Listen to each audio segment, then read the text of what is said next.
Hey guys, it's Destiny with EDM Identity, and today we're on Groove Cruise Day 2, and I'm here with GUDFELLA. Hello, how are we doing? We're doing good, how are you? Amazing, amazing. You beat me to the question, I'm just kidding. So just wanting to start off, he is very much a rising star. He's actually collabed with Disco Lines. He's very much a part of the house culture and everything from there. You know, I think Groove Cruise is very lucky to have you because I think with rising stars, you definitely want to have a platform for you and also for you to like do everything on board. So tell me, so far, how has Groove Cruise been for you? What are your thoughts? It's crazy. It's my first cruise like ever. So it was just me dealing with cruise stuff, but also dealing with the fact that this is an entire music festival. Last night, had a good old time with some friends. This morning, I was on my health and wellness kick. You know, I went on a little run, went to the gym. Okay. Shower, coffee, now we're here. So I'm excited. Amazing. And then if you could tell me, what was your initial thoughts about being on a cruise ship? Because you did say it was your first time versus now being on the boat. What are some like initial thoughts to now actually doing it? So I was not expecting the ship to move this much. Like, cause I'm like familiar, I get sick on small boats. So like little fishing boats, I get like kind of messed up on those. But like this, it's huge. So I was like, oh, it should be fine.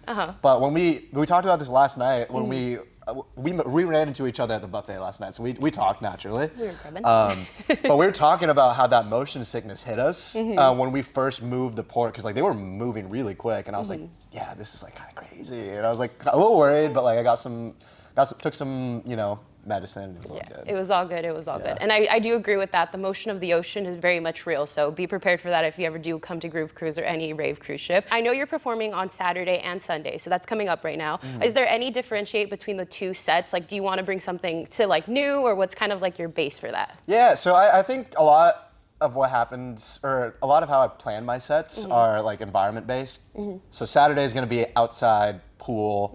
It'll probably be a little misty because it's the evening, so I'll probably play a little deeper melodic stuff like that. And then for the after set, which is like 2 to 3 at the club, I'm probably just gonna have like a fun, like a lot of remixes. Like I don't know, we'll see. I think I'm gonna freeball that one, but I think the one after, I think we're doing, it's Odd Mob Cream and then me and then Cheyenne Guile. So I kind of want to go off like the melodic stuff that Cream will be playing, and then playing my own stuff. So I love that. So when you are preparing for festivals and like sets like this, like, you know, because you have like kind of a day to kind of explore and everything, and just mentioning the sets, do you ever change sets like when you read the crowd, like when you're dancing there, or how does that kind of go for you? So actually, I really don't like planning sets before I get to the venue, and like I like to get to the venue pretty early, and I like to watch a little bit, and then I like make a little playlist, and then so for the first day, I just scouted all day. Yes. Watched Eric Prydz for the first time. That was amazing.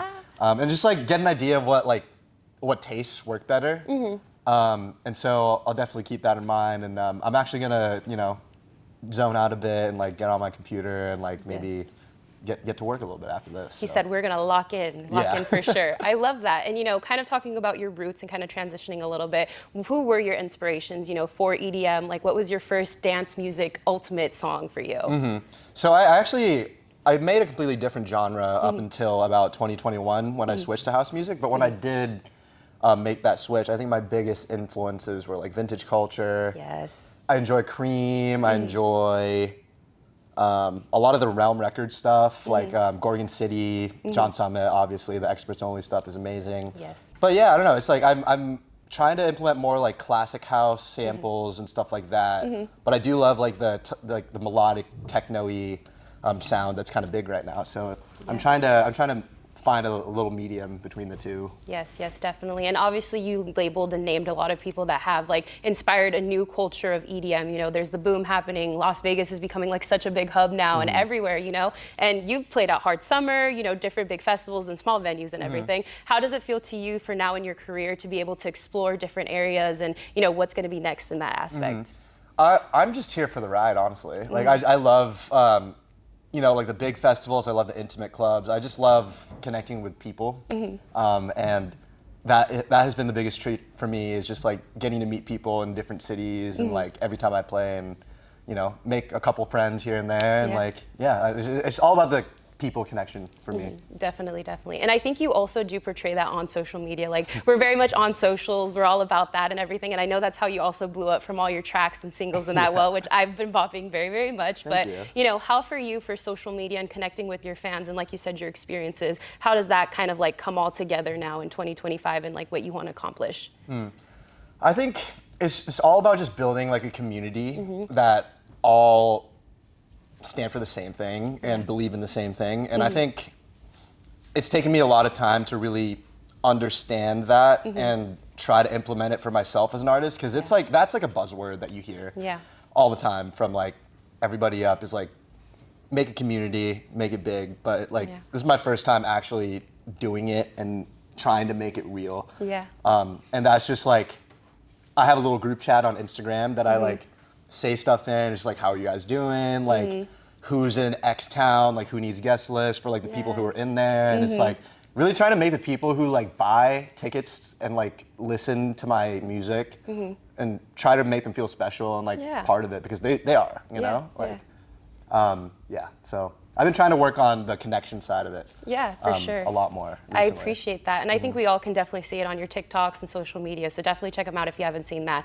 And touching about that too, you are doing Sober January, if I'm not mistaken. And we did talk a little bit off camera about like, your health and wellness and all that great stuff. Do you mind like touching upon that and like how DJs should tap into that and what that kind of like illustrates to? Yeah. So for me, this was just like a dry January for like myself. It was more of like a botch in planning, because I didn't realize that it was at the end of January group cruise and this was like a 5-day excursion and like everything is like party vibes. So that was kind of my bad. But I think for me on the dry January stuff, it's just like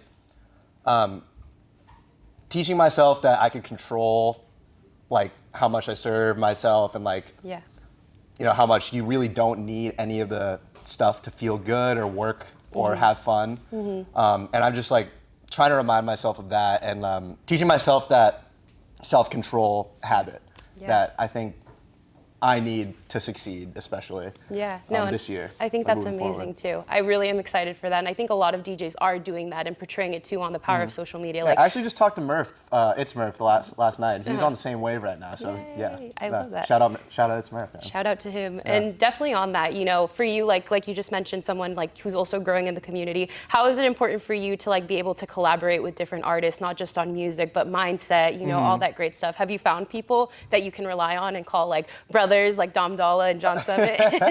Yeah, of course. We have like a whole group of people over in LA that we have like a group chat that we check in every day, like just chop it up, send demos and stuff. It's also good, I think, just find people like in your lane that you can go out and get a smoothie with and like work out with and stuff. Like, I think you guys see on social media like Disco Lines and like the Shipwreck Boys. We all like are basically neighbors in LA, so we do a whole lot of that together. So that's nice. Now, actually going into like our fast fire questions, are you ready for that? I'm ready. Okay, perfect. So, number one, if you could produce a genre that isn't your own, which genre would it be? D&B. Ooh, I love that. Any inspirations in D&B right now? Any tracks you listen? Deeper Purpose Last Night. Ooh, I was like, that was a fun set. So I was like, that sounds fun to make. Perfect. Okay, second question. Festival venue or club venue? Festival. Ooh, he likes the big crowds. Festival. He likes seeing the crowd move and everything. I like that for sure. I like playing outside. Outside in the sunshine. I love that. We love that. And then number three, if you were going to be deserted on an island with only 3 things, what would those 3 things be? Oh my God. It's a hard one. That is a hard one. 3 items. 3 items. Okay. My hydro flask filled with ice water. Oh yes. My phone, and also a banana. Ooh. I don't know. Potassium, we love that. Endless potassium, I love that. Next question. If you were gonna curate your own festival, what would be the components you need to have at this festival? I need a hot air balloon. Ooh. Giving people rides and nonstop. But like people also playing on the hot air balloon. Ooh. And giving people rides. That'd be kind of cool. That's awesome. I don't know. Love cool that. photo op. Maybe 2 hot air balloons. That would be awesome. Like back to backs, just going up and down, and just like the noise just being in facts. there. I love that. I That'd love be that. cool. I like that. And then number 4, What is going to be happening for you in 2025? What is the goals? What are your end of the years? Over the past 2 years, I've basically been just writing as much music as I can. And I think we found 6 or 7 that we really like. And I think we're going to put that into an EP coming out in May. I don't think we are. So that's happening. And then the first song actually got submitted this week, and it's coming out in 2 weeks. So by the time you see this, it'll probably already be out. So everybody has been hearing about this airplane story. What is the airplane story? I need to know. I need to hear it from you. Basically, this was back when I was on my like first time touring vibe. I was having fun. And I had this is my first ever double day where I like did a show during the day, like a day party, and then I flew somewhere to do a show at night. Okay. And basically I had way too much fun at the day party, didn't make the flight for this night show. And we were trying, like, in finding the next flight for this night show, I had to Uber to a different state's airport to catch the last flight into that city. And it was like a 3-hour drive, and like I had to sprint to the airport. Oh my gosh. And like sprint through security. And the only reason I made it was basically because they chose to push back boarding by 30 minutes because the plane was half full. Like virtually, I should not have made the show. I should not have made this plane, but I did, and I only ended up being 10 minutes late to the show, and it was great. Let's go. That is the airplane story. But moral of the story, don't drink a lot before you perform. Save it for during, save it for after. Light work before. Light work, just is treading. My lesson for you. Well, thank you guys so much. It's been great getting to know you even more and just going that. So I wish you very, very much and can't wait to see your set. Thank you for the chat. Yes. Thank you for the chat. Well, thank you guys for watching. And then this has been EDM Identity. Bye. Later.